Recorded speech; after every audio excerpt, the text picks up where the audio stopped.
இன்னைக்கு சோமவார பிரதோஷம். இந்த ஒரு நேரத்தில் சிவனை வழிபட்டால் வாழ்க்கையில் பல அதிசயங்கள் நடக்கும் அப்படின்னு சொல்லப்படுது. பிரதோஷம் என்பது ஒவ்வொரு மாதமும் திரையோதசி திதியில் மாலை நேரத்தில் வரும். அதில் திங்கக்கிழமையில் வர்ற பிரதோஷம் தான் நாம் சோமவார பிரதோஷம் அப்படின்னு சொல்கிறோம். இந்த நாளில் சிவபெருமானுடைய அருள் நமக்கு அதிகமாக கிடைக்கும். புராணங்களின்படி இந்த நேரத்தில் நந்திதேவனின் முன்னாடி சிவபெருமான் ஆனந்த தாண்டவம் ஆடுவார் அப்படின்னு சொல்லப்படுது. அதனால் இந்த நேரத்தில் சிவனை வழிபட்டோம் அப்படின்னா நம்மளோட பாவங்கள் எல்லாம் நீங்கி வாழ்க்கையில் இருக்கக்கூடிய தடைகள் எல்லாம் அகலும் அப்படின்னு சொல்லப்படுது.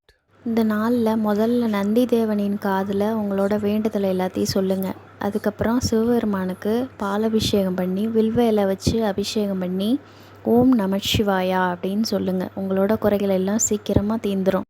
சோமவார பிரதோஷத்தில் சிவனை வழிபட்டிங்கன்னா சிவபெருமானோட அருள் உங்களுக்கு பரிபூரணமாக கிடைக்கும்.